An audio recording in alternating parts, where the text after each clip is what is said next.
Olá, começa agora mais uma edição do OAB Nacional e você é o nosso convidado. Fique com a gente, já estamos no ar.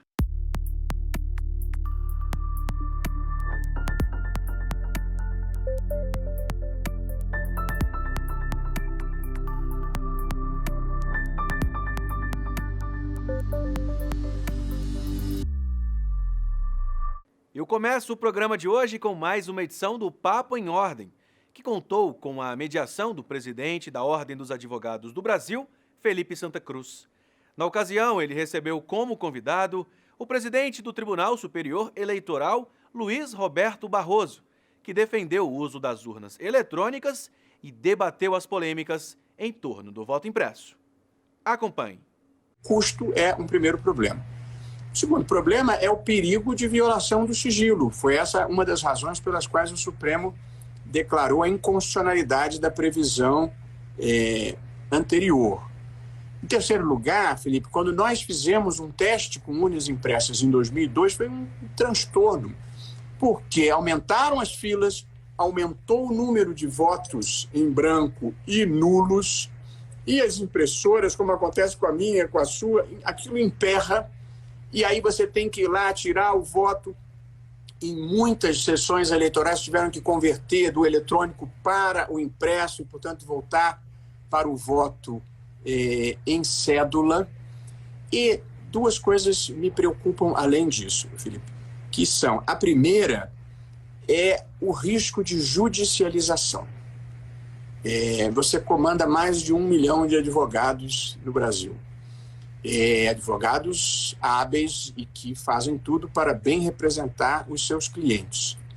Portanto, se nós tivermos o voto impresso, mesmo na modalidade em que ele não seja manuseado no momento do voto, o que vai acontecer é que uma grande quantidade de candidatos derrotados vai pedir a recontagem dos votos. E aí a recontagem tem que ser manual. E aí vão contratar os melhores advogados eleitoralistas do país para acharem um problema, para acharem uma incoerência, uma inconsistência, uma incongruência e postular uma nulidade, uma suspensão de posse, a realização de nova eleição naquele segmento. Portanto, eu tenho muito medo de, num país em que tudo se judicializa, nós judicializarmos também o resultado das eleições. Na eleição passada, que eu presidi, nós tivemos mais de 400 mil candidatos. E você imagina se uma pequena fração desses candidatos resolver pedir recontagem e judicializar alguma questão. E, por fim, hoje em dia, ao final da eleição, você imprime o boletim de urna e acabou a eleição. Agora, se nós tivermos voto impresso, nós vamos ter que cuidar da guarda de 113 bilhões de votos. E você imagina a preocupação. E aí vão sumir votos impressos, já vai ter impugnação daquela urna, daquela sessão. Portanto, a gente vai ter problema de judicialização, problema da guarda. Se tivesse ocorrido já algum problema, disse, não, nós estamos procurando uma solução para um problema. Mas não é o caso. Portanto, nós estamos criando uma dificuldade para atender a um problema que não existe. A transmissão deste bate-papo você confere no YouTube da OAB Nacional e também na programação da TV Justiça. Não perca! A OAB Nacional lançou uma série de cartilhas de orientação aos advogados e aos consumidores brasileiros sobre temas de direito do consumidor. O material aborda as legislações criadas no contexto da pandemia da Covid-19 e temas que mais acarretam demandas judiciais. Com linguagem fácil e objetiva, as cartilhas foram elaboradas para auxiliar a advocacia, mas também oferecem orientações aos próprios consumidores de forma simples e prática. O material aborda 7 temas: contratos bancários, instituições de ensino, saúde suplementar, superendividamento, educação financeira, telecomunicações e transporte aéreo. As cartilhas podem ser acessadas em oab.org.br. Porque temos verificado no decorrer deste período desse cenário epidemiológico, o que tem afetado drasticamente o nosso país e também o mundo, evidentemente, o que acarreta grande abalo financeiro e desestabilizar a economia do nosso Brasil. Entendemos a situação difícil dos prestadores de serviço e produtos e sabemos das consequências que refletem de forma acentuada a todos. Mas nunca poderemos esquecer que quem mais sofre, de forma bem mais acentuada, é a parte mais vulnerável, que é o consumidor. E, atualmente, ao meu ver, saiu do status de vulnerável para hipervulnerável. E as mudanças ocorridas neste período afetaram drasticamente os direitos dos consumidores. E, por esta razão, fomos impulsionados a fazer estas cartilhas para contribuir com os consumidores brasileiros e eles tomarem conhecimento das mudanças ocorridas. Ainda falando em consumidor, o Conselho Federal da Ordem dos Advogados do Brasil promoveu o lançamento da campanha Acesso Pleno à Justiça, OAB, em defesa da liberdade do consumidor.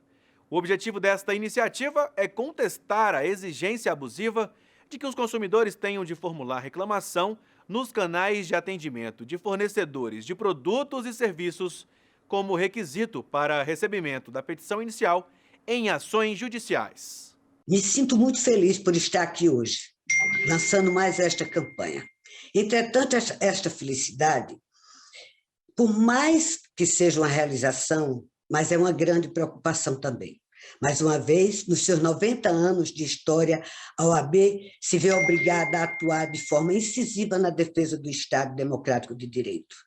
Estamos à mercê da violação dos mais sagrados direitos e garantias fundamentais constantes na Constituição Federal. O livre acesso à justiça, preconizado pelo artigo 5º da nossa Carta Magna. Há algum tempo temos conhecimento da conduta de alguns magistrados e até tribunais de justiça que têm adotado como prática a limitação de acesso do consumidor ao Poder Judiciário, condicionando o recebimento das ações e adoções prévias de meios de alternativos de resolução de conflitos, como condicionantes da ação. A situação se revela ainda mais perturbadora do que se imagina, pois quando analisamos as justificativas para as propostas dos parlamentares, aí sim é preocupante. Os trabalhos da Constituinte. Quando se discutiu a questão do consumidor, foi discutido em sede de OAB e transportado para os constituintes, para a Assembleia Constituinte, a ideia do cidadão que precisa de ter acesso a alguns bens materiais, sim, mas que compõem o conjunto daquilo do seu contorno que lhe garante direitos fundamentais. Portanto, quando nós pensávamos na OAB, que é um pouco para sempre a minha casa, desde sempre para sempre a minha casa, quando nós pensávamos disso nos seminários que foram feitos na década de 80, nós pensávamos em três elementos do mesmo cenário de uma cidadania plena. Primeiro, os direitos sociais, que, para além dos direitos individuais e junto com os direitos individuais, fazem com que as pessoas possam dispor de meios para se dignificar. Este que é o princípio mais importante do constitucionalismo contemporâneo, o princípio mais importante do direito constitucional contemporâneo, o princípio mais importante do direito constitucional brasileiro, que é o princípio da dignidade humana, não passa ao largo de acesso a determinados bens que são necessários para que a gente exerça não apenas direitos fundamentais que são um dado em si, mas que são necessários para que a gente tenha mais, eu diria agora, doutora Cláudia, que acabei de ouvir, foi a senhora falando, a liberdade do consumidor, mas hoje, eu que sou uma mulher quase centenária nessa altura, digo que o que eu estou buscando não é mais apenas a garantia da liberdade, é também a garantia da liberdade. A meu ver, este debate é triplamente importante, porque discute um dos temas mais essenciais para todos os operadores do direito e para a cidadania, amparado na nossa Constituição Federal, Constituição Cidadã. o acesso pleno à justiça. Trata da liberdade do consumidor, esse direito básico expresso no Código de Defesa do Consumidor. Lembrando que a defesa do consumidor é consagrado no artigo 5º e no artigo 170 da Constituição da República Federativa do Brasil, Constituição Cidadã de 1988.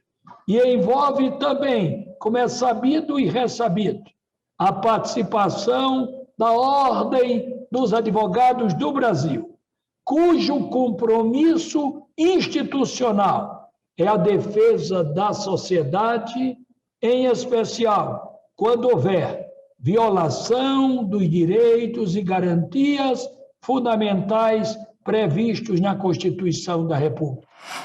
A OAB Nacional participou da audiência pública realizada pela Comissão Especial, criada pela Câmara dos Deputados, para analisar a PEC 125 de 2011 e o sistema de votação proporcional usado para a escolha de deputados federais, deputados estaduais e vereadores. Declaro aberta a 4ª reunião extraordinária da Comissão Especial, destinada a proferir parecer a proposta de emenda à Constituição número 125-A de 2011, que acrescenta dispositivos à Constituição Federal, vedando a realização de eleições em data próxima a feriado nacional. O ponto crucial da não adoção do sistema de distritão repousa exatamente em quê? Dele não trazer a representatividade, não refletir a representatividade das minorias.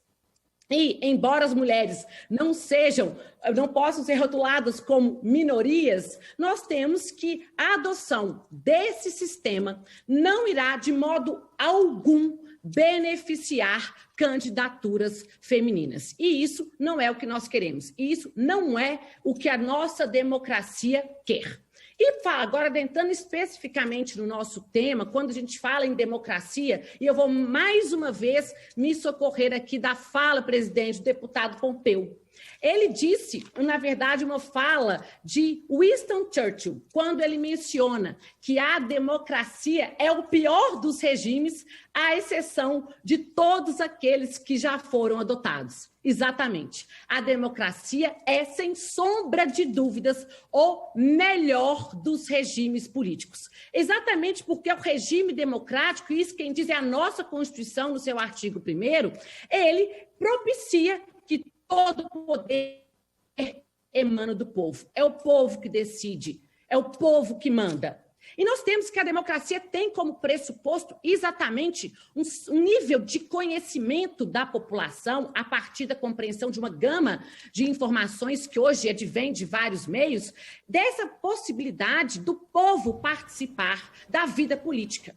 O que se faz mediante uma compreensão do poder que o povo tem de escolher e definir os seus representantes. E essa compreensão para exercitar no momento ápice da democracia, que é o direito do voto, ele está diretamente correlacionada com o nosso sistema eleitoral.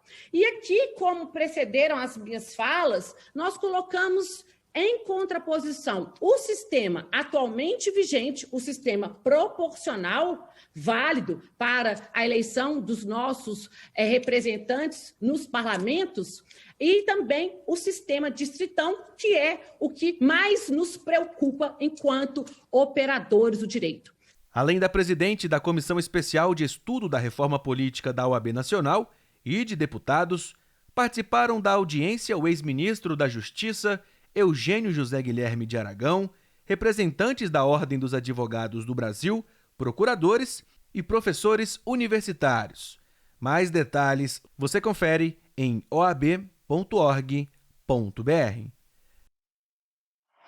Agora nós vamos para um breve intervalo e voltamos em instantes. Não saia daí!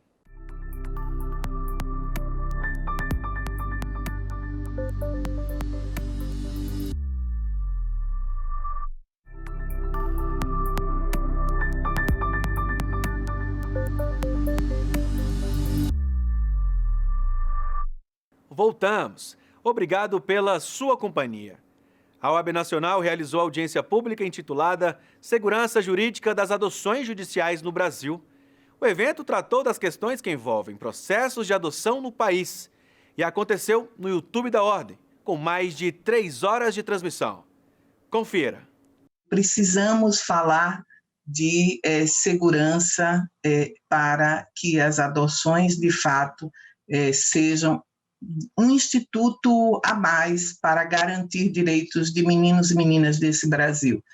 E a vocês desejo uma exitosa tarde, uma tarde onde nós, do Conselho, nós advogados, advogadas, estudantes de direitos, profissionais que atuam na rede de proteção, profissionais e técnicos e técnicas que atuam no sistema de garantias e no sistema de justiça, possam, de fato, sair fortalecidos não só com as informações, mas com o saber jurídico, o saber do lidar com tantas demandas que são realmente desafiadoras no campo dos acolhimentos institucionais, no campo das inúmeras formas de resolução de conflitos e de solução para que meninos e meninas tenham direito a um lar. É necessário que nós reconheçamos que o apadrinhamento no Brasil, o apadrinhamento afetivo, lá no Portugal se chama apadrinhamento civil,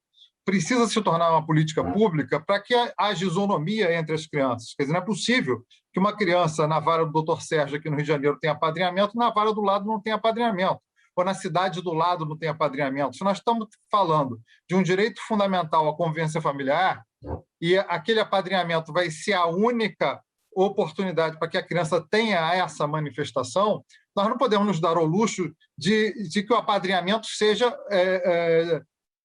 uma vontade do administrador público, uma vontade do judiciário de um lugar, um projeto do outro lugar.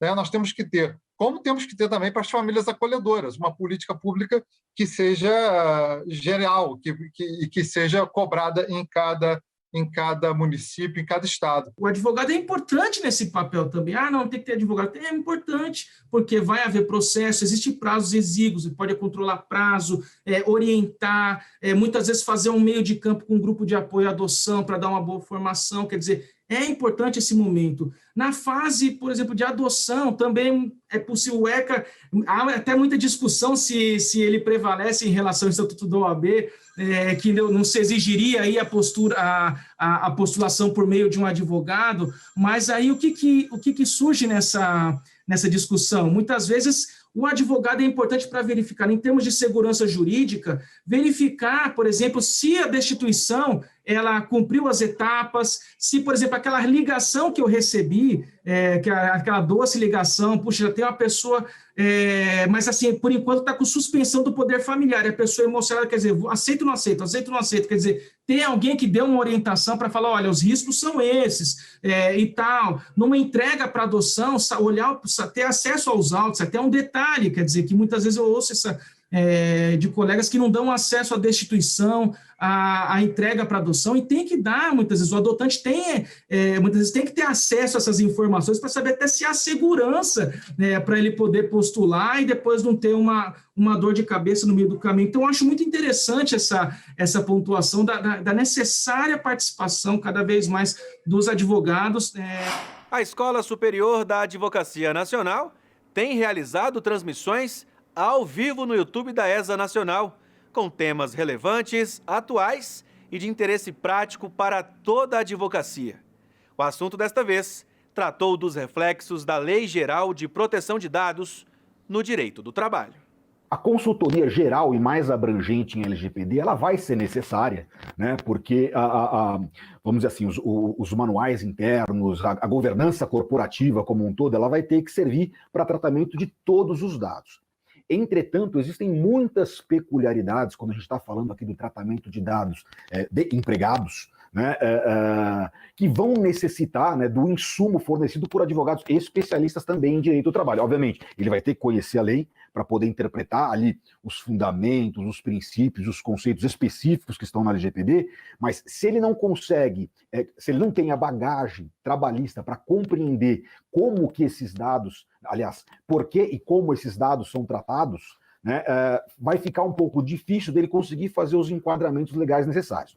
Exemplo, um dos primeiros passos que a gente tem que dar, né, nesse processo de adequação, e aí que até faço um parênteses, eu sempre costumo dizer que é um processo de adequação, né, porque não é um produto fechado que você vai ter lá, olha, adequação em LGPD, aplica-se em qualquer empresa. Não, porque isso vai depender de você conhecer cultura corporativa, nível de tratamento de dados, porte da empresa, capacidade econômica, tudo isso vai ter que passar pelo crivo dos profissionais envolvidos na adequação.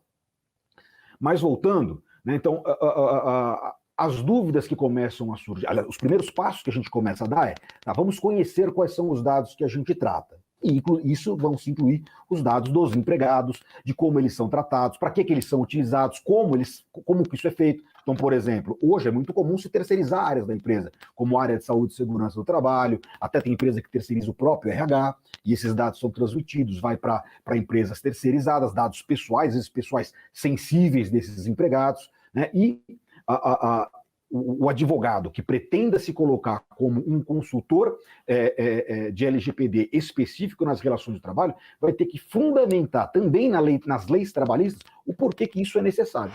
O Conselho Federal promoveu mais um evento virtual, Diálogos Internacionais, abolindo as fronteiras e desigualdades entre povos e etnias. O debate acerca do tema foi transmitido em tempo real pelo YouTube da Ordem. Veja. Nós fizemos esse evento aproveitando a simbologia do mês de maio, que já está se findando, embora saibamos que para o segmento negro a abolição apenas é um mero registro, porque fosse em razão da inocorrência de fato dela, fosse porque os negros ficaram entregues à própria sorte, sem saber para onde ir sem trabalho, nós não a reconhecemos. Todavia, maio é um mês de reflexão. E assim promovemos, né, esse primeiro encontro internacional, abolindo fronteiras físicas e intelectuais, com vistas a estabelecer diálogos com outros povos e etnias. Considero o racismo um dos grandes problemas e uma das grandes doenças que estão na ciência jurídica, nas ciências sociais e demais, ou seja, que sim falo de racismo no sentido de que justamente o racismo leva uma categoria que é uma categoria reificada para prejudicar as pessoas.